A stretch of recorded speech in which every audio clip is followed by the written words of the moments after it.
साहब जी, मेरे हृदय मंदिर के आराध्य परम पुरुष सदगुरु श्री महंत साहब जी, पूजा के योग सभी संत समाज में चरण कमलों में सिर झुका की तरह बार बंदी करता हूँ। बोलिए श्री सदगुरुदेव की जय। सदगुरु श्री कबीर साहब जी का जो उपदेश है वो सबके लिए हितकारी है, चाहे वो कोई हो, है ना। चाहे मैं स्वयं जैसे भूपेंद्र दास हो, चाहे सफल साहब हो, कोई भी हो, चाहे भक्त हो, चाहे माताएं हो, चाहे बच्चे हो, चाहे परवीन भाई, कोई भी सबके लिए हितकारी है। चाहे वो कसाई हो, चाहे गंगा यमुना नहाता हो, चाहे पत्थर पूजा करता हो, सबके लिए जो भी ध्यान देगा और समझेगा तो उसी क्षण उसका छुटकारा हो जाएगा। भाव बंधनों से उसी क्षण छूट जाएगा। एक पल भी नहीं। समझो तो बात जरासी है और ना समझो तो बड़ी धरासी है।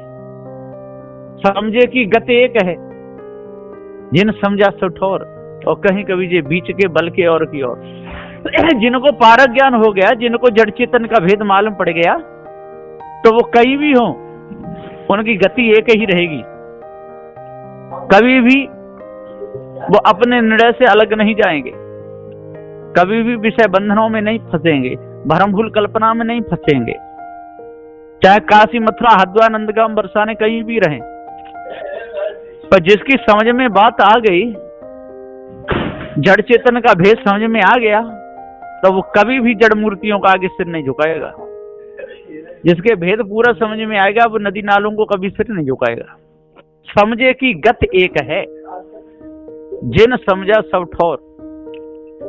कहीं कबीर जे बीच के बलके और की ओर। वो कहीं भी रहें, कैसे भी रहें, चाहे देश में रहें, विदेश में रहें, अकेले रहें चाहे दुकेले रहें, चाहे संत समाज में रहें चाहे बिना संत समाज के रहें, बात पूरी समझ में आ गई तो वो कभी बंधनों में फंसेंगे नहीं, धोखे में किसी को डालेंगे नहीं और स्वयं भी धोखे में पड़ेंगे नहीं।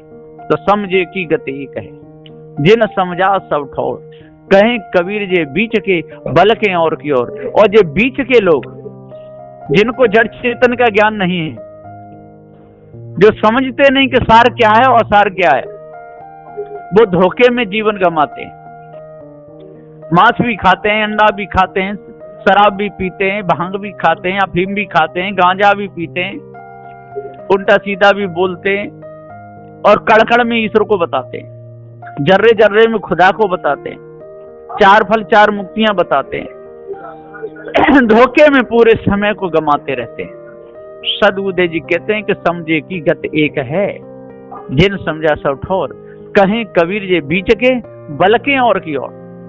ये वैसे लोग होते हैं जो छिप छिप करके चोरी करते रहते हैं, हिंसा करते रहते हैं, विचार करते रहते हैं, उल्टे काम करते रहते हैं, जड़ मूर्तियों को पूज करके भावबंधनों से पार होना चाहते हैं, नदी नालों को नहा करके भावबंधनों से पार होना चाहते हैं, चेतन पूजा से डरते हैं, और जड़ की पूजा से तो कोई डर है ही नहीं।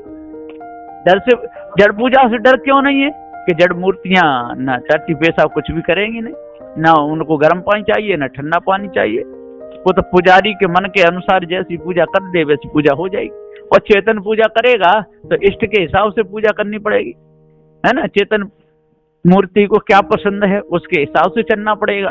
और जड़ मूर्ति में तो कोई इच्छा है ही नहीं, क्योंकि वहां जीव ही नहीं है। तो जहाँ जीव नहीं था इच्छा नहीं, जहाँ जीव नहीं था क्रिया नहीं, जहाँ जीव नहीं था अवस्था नहीं, जहाँ जीव नहीं था डोलना चलना भिन्ना नहीं, जहाँ जीव नहीं वो उपदेश नहीं दे सकता है।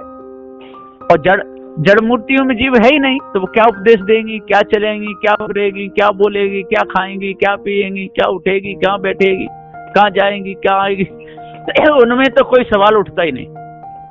तो सदगुरुदेव जी पुकार के समझाते हुए कहते हैं कि आज अपने आप को जान लो, और अपने आप को आज जान लोगे तो सवेरा है, और कल के लिए छोड़ोगे तो अंधकार में ही रहोगे। कोई भी काम कल के लिए नहीं छोड़ना चाहिए, आज ही कर लो जो भी करना है। जैसे आपके पास में लाखों करोड़ों की संपत्ति है और आपको कुछ बनाना है तो आज ही बना दो, कोई लेना देना नहीं, और नहीं है तो इच्छा मत करो। सदगुरु श्री महंत साहब जी बताते हैं बार बार कहते हैं आपके पास है तो गाओ मत ही कर दो काम को, और नहीं है तो सोचो मत। सोचना ही बेकार की बात है ना। है तो ठीक और नहीं तो ठीक। हर समय आपकी स्थिति यदि ठीक रहेगी तो कितनी भी संपत्ति हो जाए आपकी स्थिति ठीक ही रहेगी, और कुछ भी नहीं आपके पास रहे तब भी आपकी स्थिति ठीक ही रहेगी। आपकी स्थिति में जरा भी कोई भी विकार नहीं आएगा। और यदि आपने जरा भी मोह किया, जरा भी भय किया, जरा भी अहंकार किया, जरा भी लोभ किया, तो काम क्रोध मद मोह मिनस्टर, इसी में बिगड़े सभी क्लस्टर। मन तुम गाड़ी के मिस्टर, अब चालक चतुर हो तो वाहन कभी डिगे ना। ये गठबंधन सरकार है, तू हंस होश में रहना। सदगुरुदेव जी पुकार के समझाते हुए कहते हैं कि हे भाई हंस, अब होश में रहना, धोखे में रहना नहीं। क्योंकि मनुष्य जन्म में आकर के ही इस सारे भेद को समझ सकता है। और ये ब्राह्मण क्षत्रिय वैश्य शूद्र, ये सारी बीमारी है, ये खाज है, खुजली, इसको मिटा सकता है इस मनुष्य जन्म में। और विषय वासना को भी विषय मनुष्य जन्म में ही मिटा सकता है। भ्रम भूल कल्पना को मनुष्य जन्म में ही मिटा सकता है। और सार भेद को समझ करके, असार को त्याग करके, अपने आप को जान करके, जीवन मुक्त सा को प्राप्त करके सदा सदा के लिए तो विदेह मुक्त हो सकता है। ये मनुष्य जन्म ही है और दूसरा कोई जन्म नहीं। बोलिए श्री सदगुरुदेव की।